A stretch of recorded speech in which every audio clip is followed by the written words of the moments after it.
आपण जाफराबाद रोडवरती आहोत. जाफराबाद रोड, चिखली, जिल्हा बुलढाणा. म्हणजे चिखली येथील सद भोसले बुद्धविहार या ठिकाणी वर्षवासाला सुरुवात झालेली आहे. आदरणीय मिलिंदजी भंडारे सर या ठिकाणी सुंदर बुद्ध आणि त्याचा धम्मग्रंथ या ग्रंथाचं वाचन होत आहे. सद भोसले बुद्धविहार हा जाफराबादचा रोड आहे आणि या रोडवरती आपण आहोत. आणि आता आपण जाऊयात या सुंदर अशा बुद्धविहारामध्ये जाणार आहोत. बुद्धविहार सद भोसले बुद्धविहार आहेत. ग्रंथ वाचन सुरू आहे आणि सुंदर ग्रंथ वाचन या ठिकाणी होत आहे. या ठिकाणी एक सुंदर वाचनालय सुद्धा आहे आणि चांगल्या प्रकारचं हे बुद्धविहार आहे. आणि या बुद्धविहारामध्ये वाचनाची सुरुवात झालेली आहे. आपण चालूया. हे बघा, उपासक या ठिकाणी रात्री येत आहे. रोज सायंकाळी 8 वाजता या बुद्धविहारामध्ये ग्रंथाचं वाचन सुरू आहे. बुद्धविहारामध्ये आपण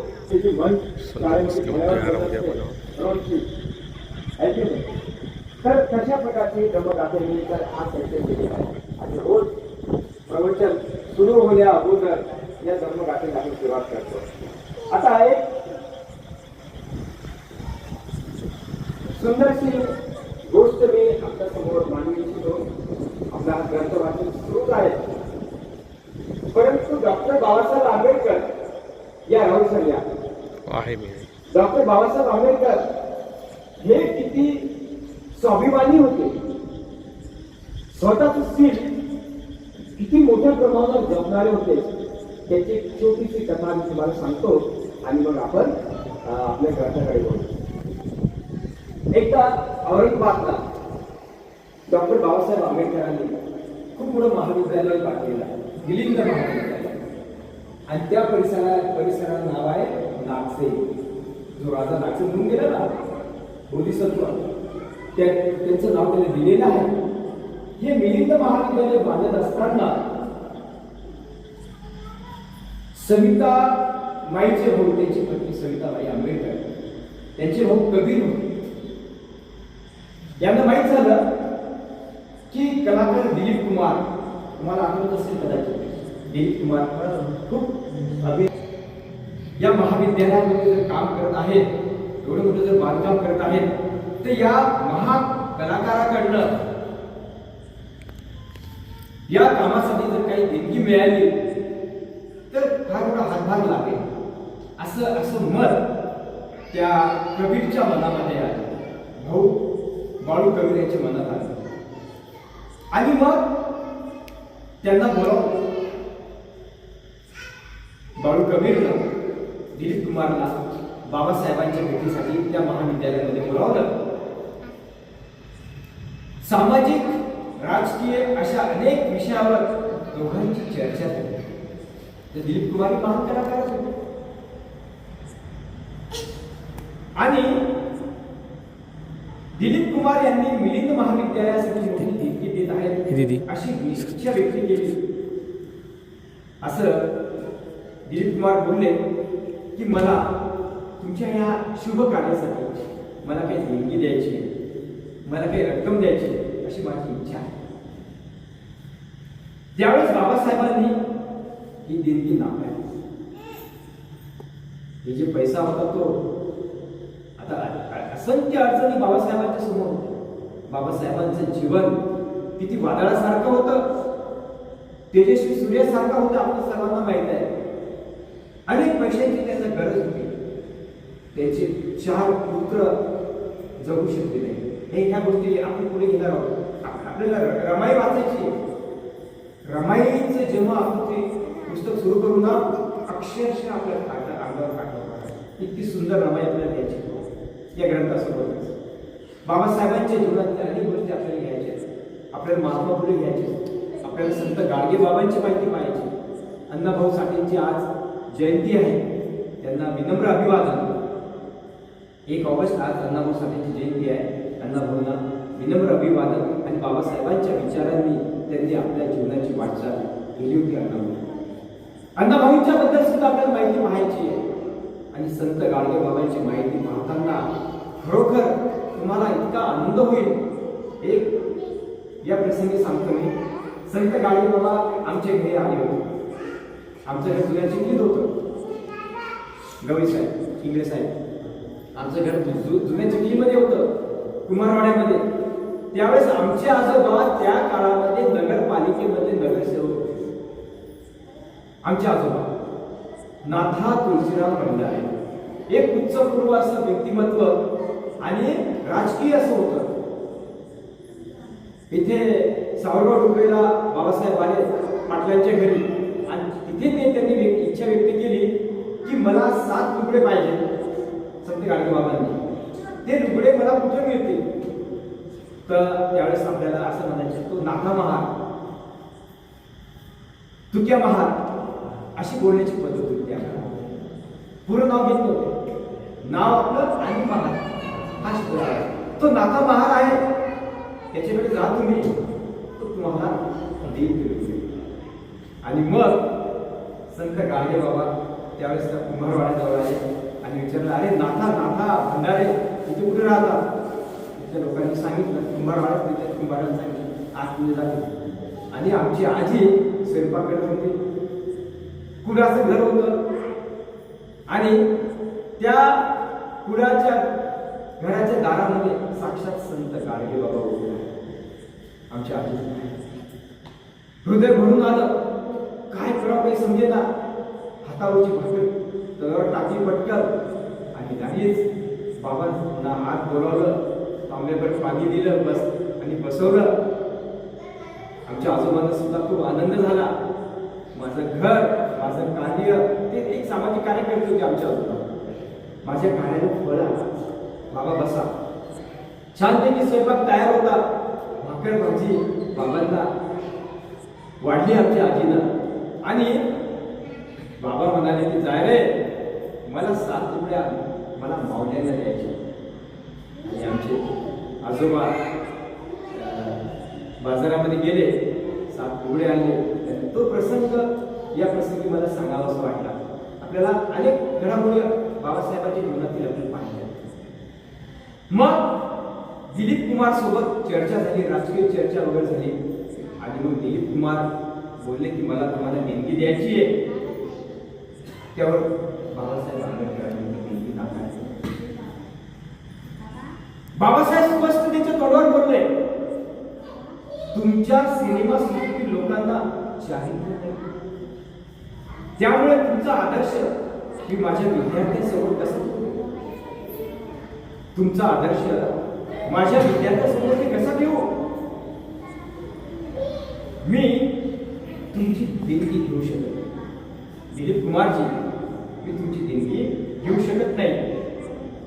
आणि माईसाहेब आंबेडकर आणि बाळू कबीर यांची इच्छा होती की आपण ही देणगी स्वीकारायला पाहिजे, कारण ही मोठी रक्कम आपल्या कामाची होती. दिलीप कुमार चर्चा करून चालले गेले आणि मग मात्र बाळू कबीरने हा विषय त्यांच्याशी मांडला की आपण का स्वीकारली नाही. मग बाळू कबीरला बाबासाहेब रागवले त्याच्यावर व म्हणाले, अरे मूर्खा, अशा प्रकारच्या देणगीसाठी मी माझ्या तत्वाशी तडजोड करू शकत नाही. जे माझे तत्व आहेत, स्वाभिमान, चारित्र्य संपन्नता, याच्याशी मी बोलले काही तडजोड करू शकत नाही. मी अशा व्यक्तीकडून पैसे घेऊ शकणार नाही. भलेही माझे कॉलेज बंद पडले तरी चालेल. तत्व व स्वाभिमान हे आपण बाबासाहेबांकडे शिकले पाहिजे. अशा अनेक गोष्टी गवईदादा बाबासाहेबांची आपल्याला माहीत होणार आहेत. पुढे अनेक असंख्य गोष्टी मी आपल्यासाठी लिहून आणलेल्या आहेत. आता आपण ग्रंथाकडे बोलूया. दादा विषय राहुल सर, आमचे दादा सर्व इंगळे साहेब, सर्व या धम्माच्या प्रेरणेने जागृत आहेत. इकडे नागशेनमध्ये एक 2-3 वर्षापूर्वी ग्रंथ वाचन झालं होतं. त्यावेळेस ही जी टीम आहे सर्व यांनी सुंदरसं चित्रीकरण या याचं केलं होतं. तर 90 एपिसोड आहेत प्रवचनाचे. या वेळेला शांत बसा. आता आपल्याला ग्रंथाकडे वळायचं आहे. बाळांनो शांत बसा. तर अशा प्रकारे आपण कालपर्यंत पाहिलं होतं सिद्धार्थ गौतम बुद्ध त्यांची आई ही 7व्याच दिवशी त्यांना सोडून गेली, पण त्यांची मावशी महाप्रजापती हिने मात्र त्यांचा सांभाळ केला. आता हा सांभाळ करत असताना जेव्हा तो आपल्या पित्याच्या शेतावर जात असे तेव्हा त्या ठिकाणी त्याला काही काम नसे. यावेळी तो एकांत स्थळी जाऊन साधना करण्याचा प्रयत्न बघा. अशीच मुनी जे येऊन गेले होते त्यांनी सांगितलं होते की हा थोडा तपस्वी बने, बरोबर आहे. त्यात ते लक्ष आता मात्र तथागत भगवान बुद्धामध्ये दिसायला लागले. शेतीवर कामासाठी गेल्यानंतर सर्वजण काम करायचे, परंतु तथागत भगवान बुद्ध मात्र एका ठिकाणी ध्यान सांगत. त्यांच्या बौद्धिक विकासासाठी आवश्यक त्या सर्व गोष्टी केल्या जात असताना क्षत्रियाला आवश्यक अशा विद्येच्या शिक्षणाचे कडे दुर्लक्ष केले जात. आता हे मुळात क्षत्रिय होते, गोत्र त्याचं बोलत होतं गौतम होतं, परंतु ते क्षत्रिय होते आणि क्षत्रिय असल्यामुळं धनुर्विद्येतून किंवा इतर कोणत्या ज्या काही विद्या आहेत त्या विद्यापासून ते परावृत्त झालेले पाहिजे.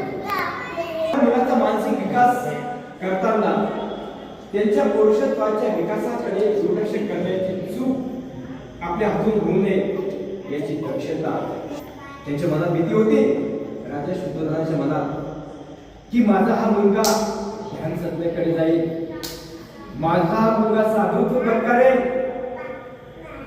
माझा हा मुलगा वैराग्य पत्करेल, ही त्यांच्या मनामध्ये राजा शुद्धोधनाच्या मनामध्ये भीती होती. आणि त्या भीतीपोटी राजा शुद्धोधन आपल्या मुलाकडे सिद्धार्थ गौतमाकडे अतिशय बारकाईने लक्ष द्यायचे, जेणेकरून त्यांचं असं कोणत्याही प्रकारचं लक्ष दिसणार नाही. सिद्धार्थ दयाळू प्रवृत्तीचा होता. माणसाने माणसाची पिळवणूक करावी हे त्याला आवडत असे. मुळातच राजाचा मुलगा होता तो, परंतु त्यांच्या मनात कोणत्याही प्रकारची हिंसा किंवा अशाही प्रकार कुणाला त्रास होईल, आपल्यापासून कुणाचं मन दुखेल असा त्यांचा स्वभाव नव्हता. प्रेमळ स्वभाव होता.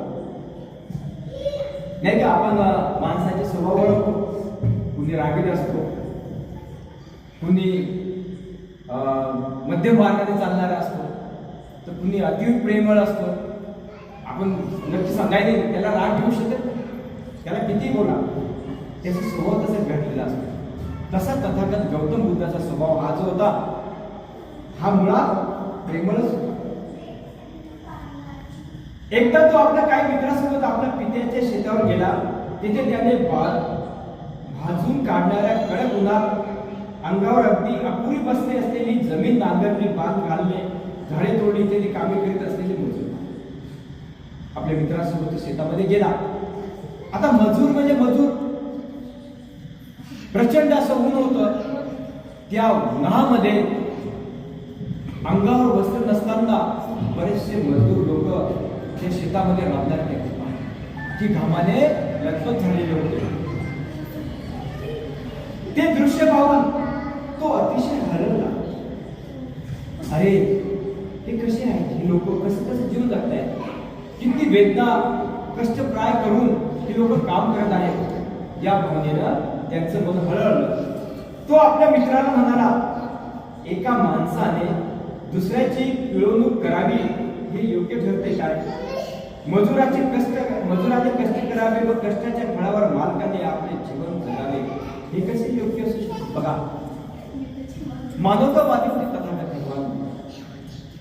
या मजुरांनी राब कष्ट करायचे, राब मेहनत करायची आणि त्या बदल्यामध्ये मालकाला ऐशी आरामात त्याचे फळ चाकायचे.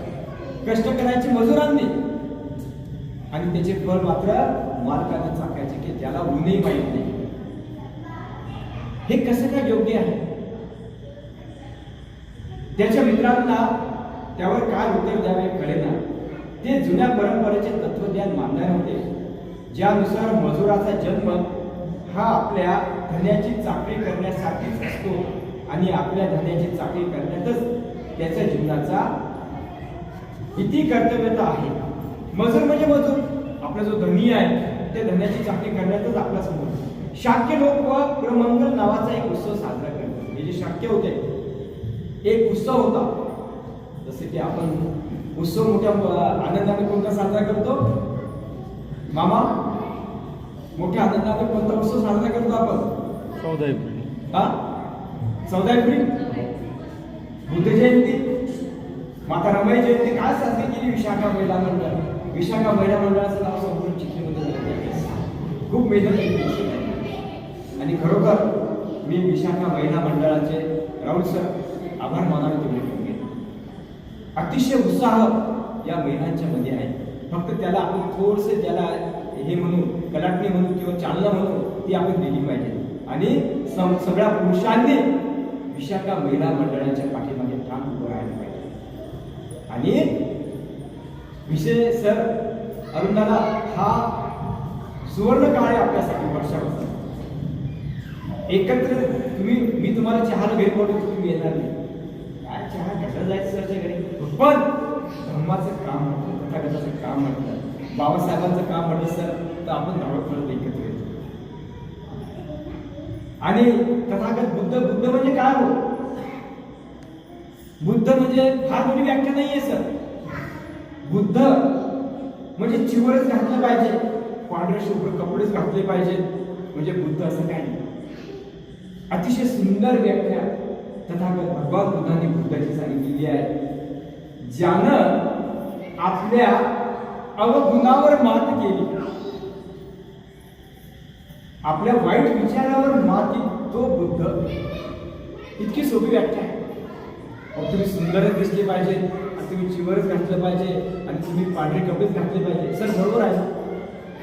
अवगुण जर आपल्यातले गेले तर तो बुद्ध. इतकी सुंदर व्याख्या तथागतांनी. मग त्यावेळेस जे भंतीजी आहे होते त्याच्यासाठी वेगळे नियम तथागतांनी घातले होते आणि आपल्या सर्वसामान्यांसाठी वेगळे नियम तथागतांनी ठेवले. त्याच्या मित्रांना यावर काय उत्तर द्यावे हे कळेना, कारण ते जुन्या परंपरेचे तत्वज्ञान मानणारे होते, ज्यानुसार मजुराचा जन्म हा आपल्या धन्याची चाकरी करण्यासाठीच असतो आणि आपल्या धन्याची चाकरी करण्यातच त्याच्या जीवनाची किती कर्तव्यता असते.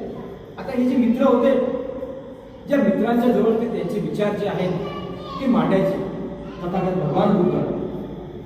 पण जी प्रगल्भता, जी कारुण्य, जे प्रेम, जी करुणा तथागत भगवान बुद्धाच्या मनात होती ती मात्र मित्रांच्या मनामध्ये नव्हती. त्यामुळं काय उत्तर द्यावं हे मात्र त्या मित्रांना समजत नव्हतं. शाक्य लोक आपले हा पुढे चालू होते आपले उत्सव एक उत्सव साजरा करत होते, प्रबंध उत्सव साजरा करत. हा धान्याचा पेरणीचा दिवशी साजरा करायचा ग्रामीण लोकांचा उत्सव होता.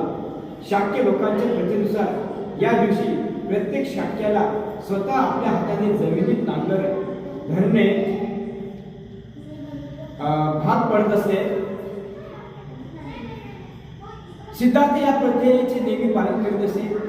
तो स्वतः नांगर धरीत असते. प्रमंगल ही जी प्रथा होती हे संपूर्ण शेतकरी लोक होते आणि पेरणीच्या वेळेस नांगर शेतामध्ये घालताना त्याची पूजावर करायची आणि प्रमंगल या उत्सवाला सुरुवात व्हायची.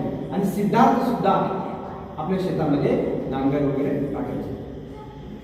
जरी तो विद्वान होता तरी त्याने शारीरिक श्रमाचा कधी तिरस्कार केला नाही. विद्वान पंडित होते पण शारीरिक श्रमाला, कष्टाला त्याने कधीही दूर केले नाही. जेवढे आपल्याकडे कष्ट करता येईल, जरी तो राजपुत्र होता तरी त्याने कष्ट केले. तो क्षत्रिय वर्गात जन्मलेला होता आणि त्याला धनुर्विद्येचे आणि इतर शस्त्रे चालवण्याचे शिक्षण मिळाले होते, परंतु दुसऱ्याला निष्कारण इजा करणे त्याला आवडत होते. शिकार करणाऱ्या मंडळात सामील होण्यास तो तयार नसे. त्याचे मित्र त्याला म्हणत, तुला वाघाची भीती वाटते काय? तेव्हा तो उत्तर देईल, मला माहित नाही, तुम्ही वाघाला मारण्यासाठी जात नसून तेथे हरिण आणि ससे यांच्यासारख्या निरुपद्रवी प्राण्यांना मारण्यासाठी जात आहे. आता क्षत्रिय म्हटल्यानंतर राजपुत्र म्हटल्यानंतर शिकारीचा भाग आलाच. शौर्य ज्याला आपण म्हणू. मग प्राण्यांची शिकार करण्यामध्ये या राजांना, राजपुत्रांना मोठा त्यांना शौर्य वाटायचं.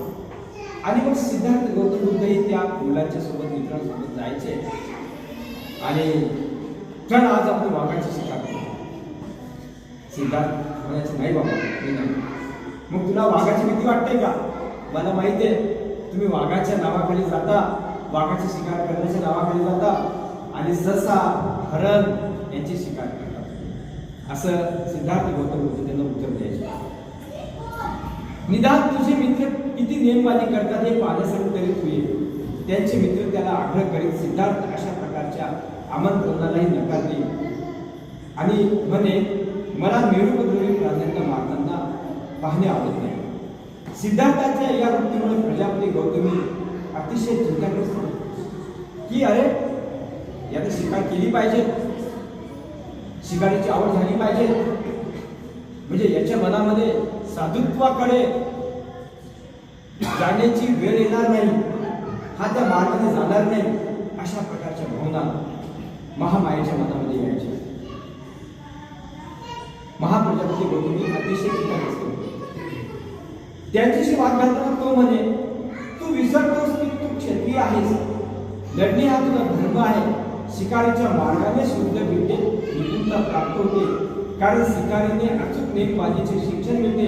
शिकारी क्षत्रियाचे युद्ध विद्येचे लक्षण आहे हे तू लक्षात ठेव. सिद्धार्थ नेहमी गौतमीला विचारत असे, पण आई क्षत्रियांना लढावे तरी का लागते?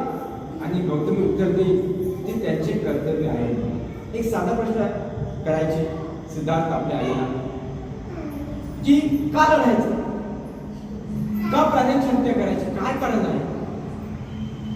त्याच्या आईला काय उत्तर येत नव्हतं. ते म्हणायचे की आपलं कर्तव्य आहे, आपण राजे आहोत, आपण क्षत्रिय आहोत म्हणून शिकार करायचे. पण सिद्धार्थ गौतमाला मात्र ते विचार करतात. तिच्या उत्तराने सिद्धार्थाचे समाधान होत असे. तो गौतमीला विचारी मला असे सांग की माणसाला मारणे माणसाचे कर्तव्य होऊ शकते. गौतमी उत्तर देऊ दे ही प्रवृत्ती एखाद्या संन्यासाला योग्य आहे, पण क्षत्रियाने लढलेच पाहिजे. जर ते लढणार नाही तर राजाचे रक्षण कोण करेल? अशा प्रकारचं मनाचे समाधान गौतमी करायची, त्याची आई करायची.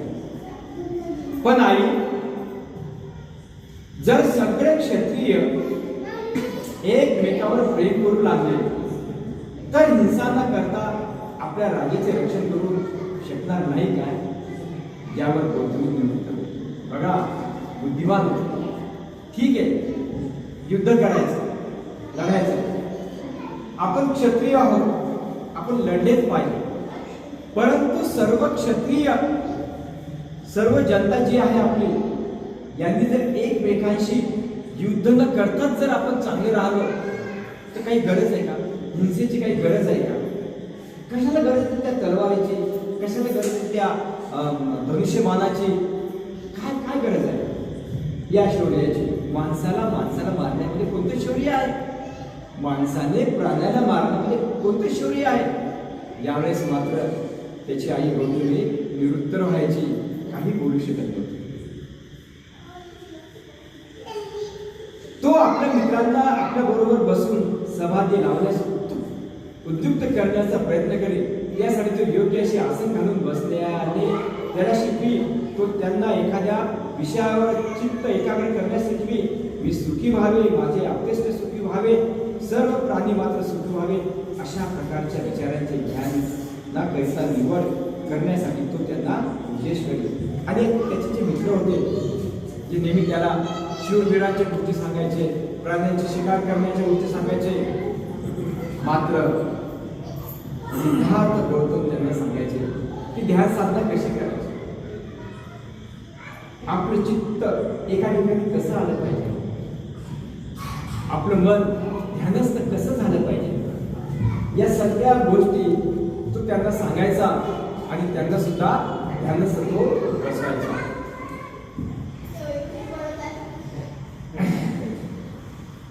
परंतु त्याचे मित्र या गोष्टीला महत्व देत असत.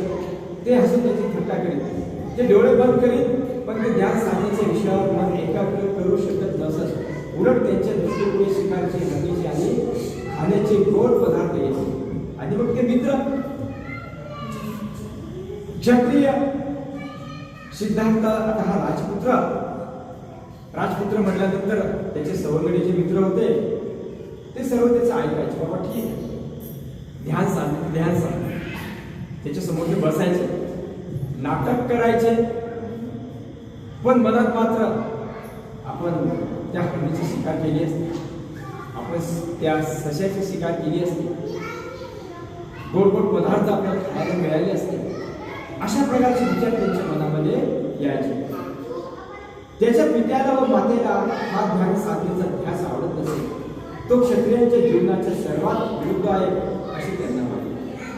आणि ध्यान साधना आणि ही करुणा, प्रेम, दया हे सर्व या क्षत्रियांच्या विरोधामध्ये आहे. योग्य विषयावर ध्यान साधना केल्याने अखिल जगातील मनुष्य पात्रातील प्रेम भावना प्रतिबिंबित होते असा सिद्धार्थाचा विश्वास होता. आपल्या या मतांचे समर्थन करताना तो म्हणे, आपण जेव्हा प्राणी मात्रांचा विचार करतो तेव्हा त्यातील मतभेद व असमानता यापासून सुरुवात करतो. आपण मित्राला शत्रूपासून वेगळे करतो. आपण आपल्या पाळीव प्राण्यांना मनुष्यापासून भिन्न समजतो. आपण मित्र व पाळीव जनावर यावर प्रेम करतो आणि शत्रू व हिंस्र पशूंचा तिरस्कार करतो. तर असे सुंदर विचार तथागत भगवान बुद्धाचे मानवतेबद्दल, करुणेबद्दलचे होते. ही भेदरेषा आपण ओलांडली पाहिजे. आणि आपण जेव्हा आपल्या चिंतनात व्यवहारी जीवनाच्या मर्यादेपलीकडे जातो तेव्हाच हे करू शकतो. अशा प्रकारची त्यांची विचारधारणा होती. त्यांचे बालपण परमोच्च करुणा भावनेने व्यापलेले होते. बघा, अगदी सिद्धार्थ गौतम बुद्धाच्या मनामध्ये बालपणापासूनच ही करुणेची भावना त्यांच्या मनामध्ये रुजलेली होती. त्यांच्या मनामध्ये ही करुणेची भावना, प्रेमाची भावना ही रुजलेली होती. मग तुम्ही त्यावर कितीही तुम्ही त्याने सांगण्याचा प्रयत्न करा, किती त्यांचं मन विचंबित करण्याचा प्रयत्न करा, किती त्यांना तुम्ही वेगळे सांगण्याचा प्रयत्न करा, त्यांच्या मनात ती गोष्ट एवढी खोल रुजलेली होती की ते या गोष्टीकडे वळू शकत नव्हते. आणि विशेष म्हणजे ध्यान साधनेकडे त्यांचं मन खूप मोठ्या प्रमाणावर रुजलेलं होतं.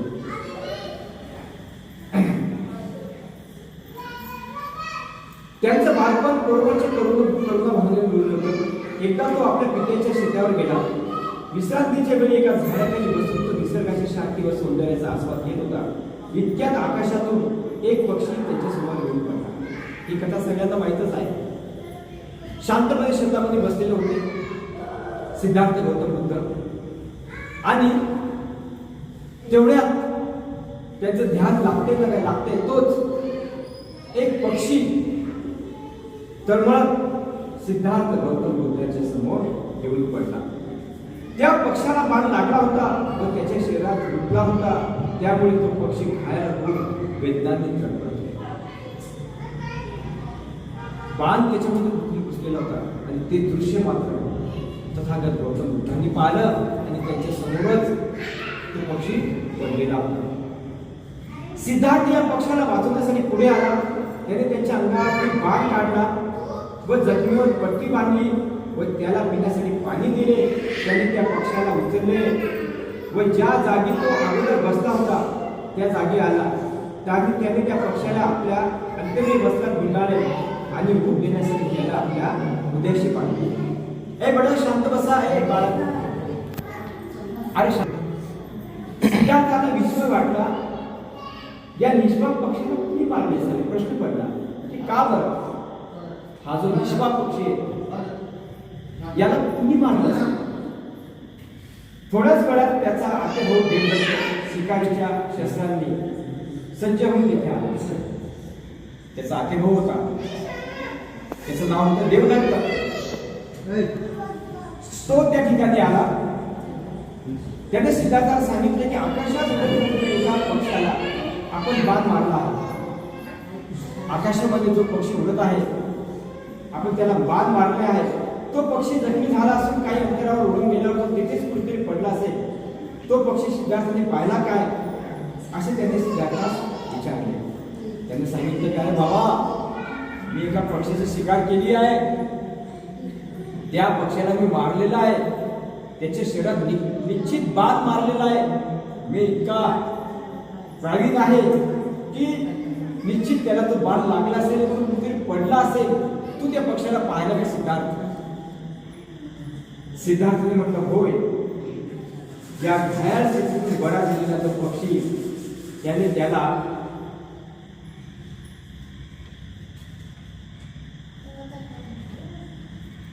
दाखविला. हे बघ, हा तो पक्षी आहे. देवदत्ताने मागणी केली, माझा पक्षी तू माझे स्वाधीन कर. पण सिद्धार्थाने नाकारले. त्यामुळे त्या दोघांमध्ये तीव्र वाद निर्माण झाले. अरे, मी त्या पक्षाची शिकार केली आहे, मी त्या पक्षाचा मालक आहे, तू तो पक्षी कसं काय घेतला असेल? आणि सिद्धार्थ गौतम युद्धामध्ये आणि दुसरा कोण? देवदत्त. देवदत्त कोण होता? आत्याचा. देवदत्त कोण होता? त्याचा आत्याचा मुलगा होता. आते भाऊ होता. पण या दोघांचं कधीच पटलं नाही. देवदत्तचं आणि सिद्धार्थ गौतम बुद्धाचं वेळोवेळी अनेक प्रसंग आहेत की देवदत्तानं तथागत भगवान बुद्धाला खूप त्रास दिलेला. आता ही सुरुवात आहे त्याच्या त्रासाची. आणि दोघांच्या मध्ये वाद सुरू झाला. देवदत्ताचे म्हणणे होते की या पक्षाचा मालक मी आहे, कारण शिकारीच्या नियमानुसार जो शिकार करतो तोच त्या शिकारीचा मालक. सिद्धार्थाने या नियमाचे बंधन अमान्य केले. तो म्हणाला, जो त्याचे रक्षण करतो त्यालाच त्याच्या मालकीचा हक्क प्राप्त होतो. ज्याला दुसऱ्याचा जीव घ्यावायचा असतो तो त्याचा मालक असा होतो. खूप सुंदर बघा दोघांमध्ये संवाद की मी क्षत्रिय आहे, मी शिकार केली आहे, तुम्ही मारलेला आहे, ती शिकार माझी आहे, तुझी कशी काय होईल? तो पक्षी माझा आहे. यावर सुंदर उत्तर सिद्धार्थ देतात की अरे बाबा, मी त्याला वाचवले, त्याचे प्राण वाचवले, त्या घायल पक्षाचे, मीच त्याचा मालक आहे, तो माझा पक्षी आहे. मात्र या दोघांच्या मध्ये पुन्हा वाद सुरू. या वादात दोघांपैकी कुणी माघार घ्यायला तयार होते. सिद्धार्थ सुद्धा काही कमी नव्हते. राजपुत्र होता तो, ते काही कमी नव्हते. शेवटी हा प्रश्न लवादाकडे नेण्यात आला. लवादाने सिद्धार्थ गौतमाचा दृष्टिकोनच योग्य असल्याचं सांगितलं. तो न्याय देणार होता लवाद, नाही का? दोघा भावाचे भांडण होतात, खाऊवरून किंवा कशावरून तरी काहीतरी.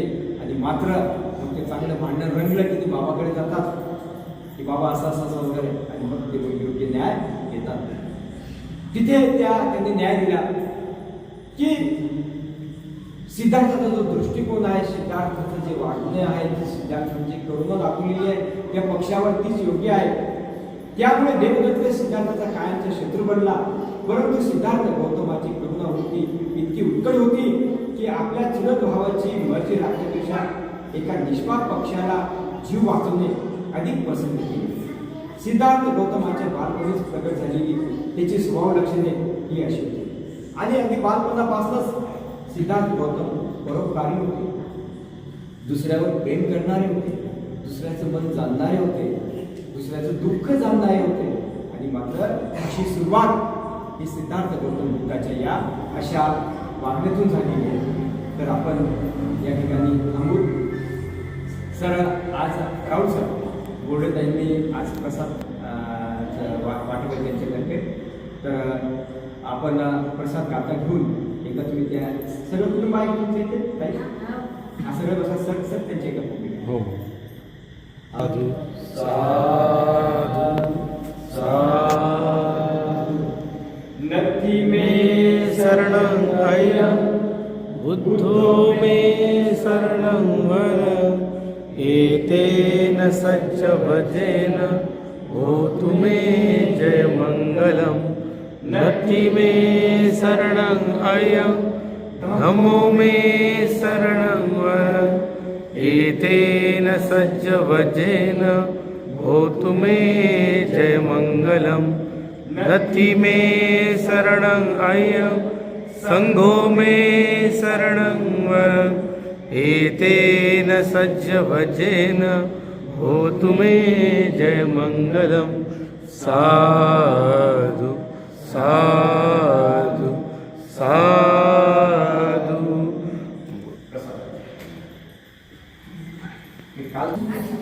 जाता जाता प्रसाद घ्याओ मैत्री भावनेचा मैत्री भावनेचा मैत्री भावनेने विनाश होतो खऱ्यावरचा मैत्री भावनेने विनाश होतो खऱ्यावरचा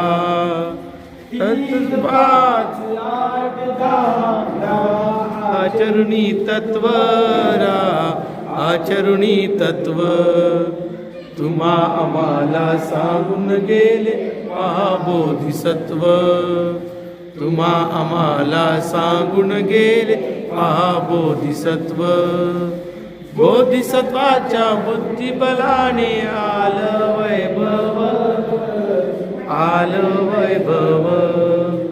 नाव गाजले क्षणात झाले रंकाचे राव नाव गाजले क्षणात झाले रंकाचे राव प्रज्ञाशील करुणा आता मैत्रीचा गुण आता मैत्रीचा गुण प्रसाद घे गुणरत्ना आता सोड विमान प्रसाद घे गुणरत्ना आता सोड अभिमान प्रसादाद घ्याओ सर्व मिळवणी नंतर.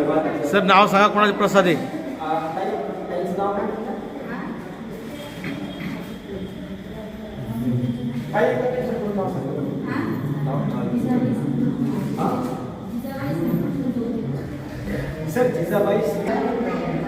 जिजाबाई संतोष बोर्डे.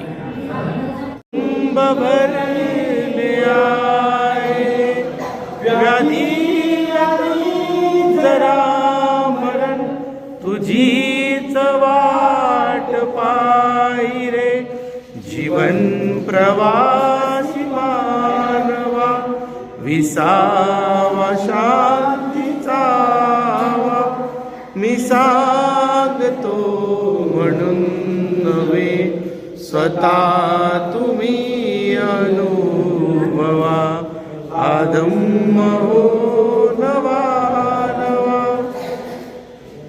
हा धम्म शिकवितो नीती. तर आपण याचा उद्यापासून या सगळ्या